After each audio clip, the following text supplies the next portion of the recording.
Hello. I hope you're doing well today. It's Thursday. It does feel like Friday. I kind of wish it was Friday, but we have one more day. I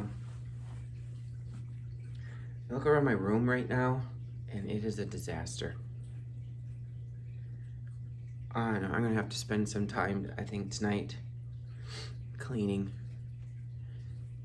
I just might be in that mood where you just throw stuff. I don't know. They're building that greenhouse, so they're storing their tools in here too, and I don't know.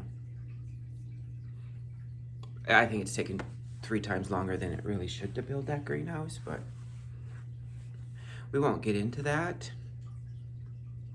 So, but anyways, yeah, but this room's a disaster. I mean, I even picked stuff up the floor and just put it up like that big pile of paper right there. So 8th grade, we're talking about dairy breeds right now.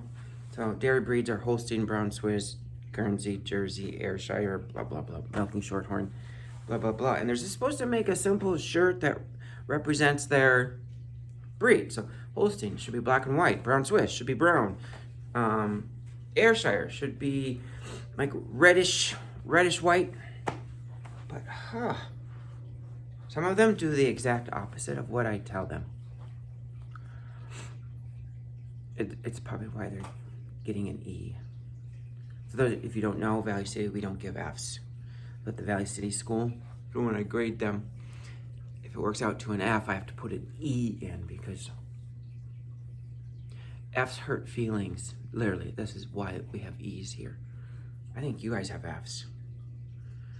I'm pretty sure you guys have Fs, but Valley City, Fs hurt feelings.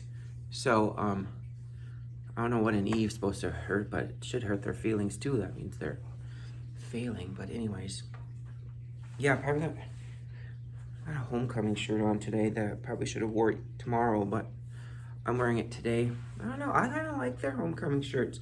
There's a few people think they're ugly. I guess I don't see anything wrong with them. So, but I don't know. But anyways, field trip yesterday went good. We will go back up in the springtime when we talk about drones. Jacob, if Jacob is still there, I'm assuming he would be. You never know. People, he was fresh out of college when we went up there the first time. I mean, last year. Did a great job showing us how the drone that they have is the same drone we have here. So, exactly the same thing. They even have the little, oh gosh, I already forgot what it's called. Field track, something.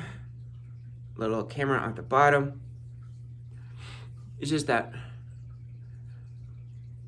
we can program it. It's just that we don't buy the software here to download it to the computer. So up there, you can fly it, and then they'll take it and show you on the computer, like they'll give you the nutrient level, the temperature. You can see it right on the computer screen what the field is like. So it's kind of nice. I mean, I teach you how to fly the drone, but I just teach you that, and so I mean it's fun, but you can take photos with ours, but that's about it. Anyways, I'm gonna spend this video. You guys, some of you mentioned about joining FFA, and I'll put you down, and I'll probably put you in the group text. We have a group text with our FFA members so that we kind of stay informed with each other. So I will put the 2 of you that wanted to be in FFA, but I'm going to talk to you a little bit about it with all 5 of you. Even Marty's going to be included in this video. I'm going to link this. This is a very short 3-minute video on FFA and kind of does a good job. FFA is one of those things that it's hard to explain. Because if you sit there and explain it, it's like, oh, it's just hard to teach it and explain it because it's designed for students enrolled in agriculture. So you have to be enrolled in an agriculture class to join FFA. There's no exceptions to that rule. I mean, if they find out that you're not in an ag class, they'll just take away your membership. It is the requirement of FFA. And actually, we're also finding, I've known this, but if there's an agriculture program at a school or at a career and tech center, you have to have FFA. It's required. For example, I told the kids last night, because if we don't start doing our FFA activities, they're going to take away FFA, and then they'll take away the agriculture program in the school. You can't just not have it. It's required. So what is FFA? So FFA, a lot of people call it, Future Farmers of America. Well, at one point, yes, that's what it stood for. Today, the letters mean absolutely nothing. Okay? Back when they formed FFA, back in 1928, it was for young men who were going to return to the farm to work. That's how it started. Okay, so now we're in 2021. FFA, more than just farmers. I mean, you think about it, agriculture. And we've talked about how production agriculture, I believe it's less than 1% of the world's population is involved in production or farming. So think about it. But at the same time, agriculture is the world's largest industry. More people are employed in agriculture than any other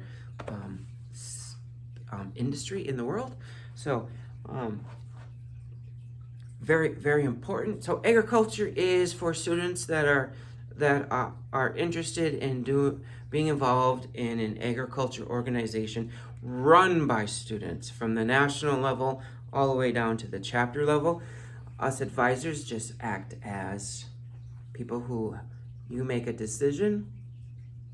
We're just making sure that you made the right decision and help guiding you to a decision that's correct, that you can do. It's the task that you're going to be doing. So we gotta think of it that way.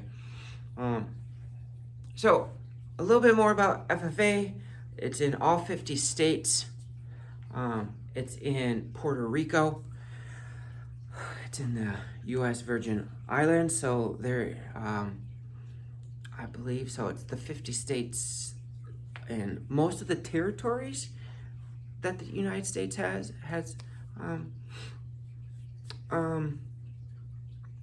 FFA. So as far as membership numbers, last time I checked, it's well over 500,000 students. So you think about that, it might even be closer to 700,000. I mean, just think, it's about the population of North Dakota is how many students, I should say. You can be in FFA till you're 21. So you go off to college. Most colleges will have some type of collegiate FFA. It's a little different when you go to college. It's a little different there. When you go to college, it's more of community service type projects. So when you join, we are a unique chapter in the state because I believe we are the only chapter where it's made up of multiple schools to make one chapter. In every other school, they have an agriculture program in their school, and then they have their FFA chapters. So that is where our challenge is going to be, is when we do an FFA meeting or an FFA activity, how do we get everyone to a central location? Our director says everything needs to be done here at this school, and I'm always like, can't always work out that way because it just doesn't work. So that is our unique situation here, is that, how do we get multiple schools to do an activity? I'm gonna be honest, we've tried Zoom meetings. They don't work. And so, but anyways, so what are we working on right now in FFA is right now we are getting ready for district leadership. I'm going to bring you for a little jaunt here. Hang on. So our district leadership happens on October 6th. District leadership is in Wahpeton. So we go down to Wahpeton for the day. I know it's hard because with us, Wahpeton's an hour and a half away. And so it's one of those early morning. So right now we are working on district leadership. So for example, I have Carter Jewett. He is going to be doing the job interview. It's a judging contest. He's going to fill out a resume, do a cover letter, fill out a job application, and then sit through a job interview. And it's scored, okay? I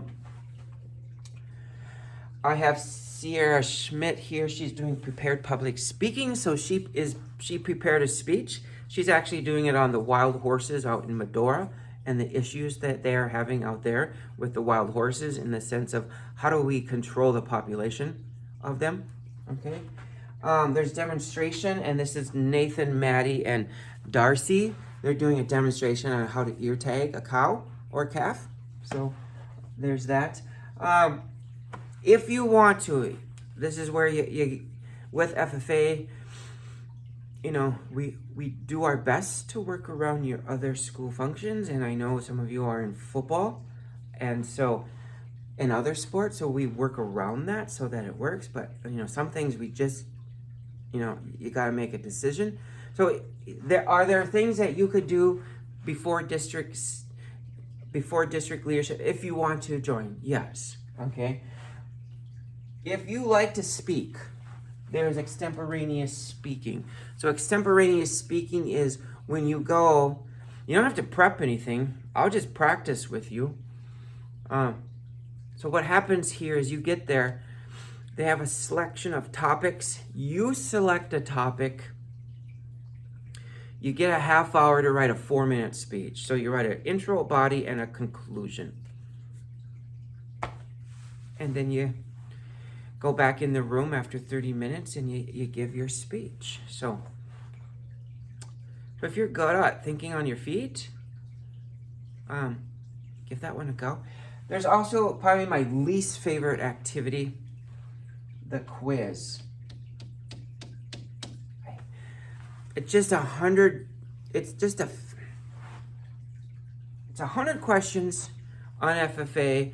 And what I do is I create, for you guys to learn it, I create little Quizlets study aids. I mean, it's the easiest thing to do. If you really want to participate, I mean, you'll get credit for doing it. I'm going to be honest. When I was teaching in Rolla, I just signed kids up to do the quiz. I mean, most of them pretty much all of them got a bronze award, but it works. So keep that in mind. I'm never disappointed in the quiz because it's like everything you learn there is more for like if you were on Jeopardy. But at the same time, it gives the kids an opportunity. So if you want to participate in quiz, just let me know. I'll let you. Or extemporaneous speaking. I mean, I'll practice. I also will set up quiz stuff so you don't go in completely clueless. Okay? So you will get learning aids. I mean, plus, you know, but here's the thing. It's in Wahpeton. You know, my kids, you know, none of the kids I take are in sports. I mean, I don't know where your football practice is. I'm thinking it's in Enderlin. So when we go back, you know, you'll take your football stuff with us. I'll shoot back through Enderlin and drop you off.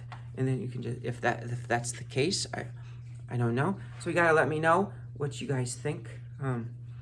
My thing is, district leadership, it sometimes is not the most exciting, but it can be fun. FFA, I should have, before I said, FFA is kind of broken into, like sports. FFA has its seasons. It has its district leadership, so that's its leadership type activities. So that's what we're going through now. Then when it hits winter, we'll have winter CDEs, and then winter CDEs is agronomy, livestock judging, ag sales. those are fun. I like all three of those. And then we move into our spring CDEs, and that's a whole bunch more. That's like floriculture, that's horse judging. No, horse judging is on its own. I always forget that. If you're into horse, I'll talk about horse later. There's farm management, there's horticulture, there's dairy judging, there's dairy handling. There is so many different activities. There's wildlife. There's egg mechanics. Egg mechanics is fun. Those of you that like to do, work with mechanics, for example, they usually have some welding.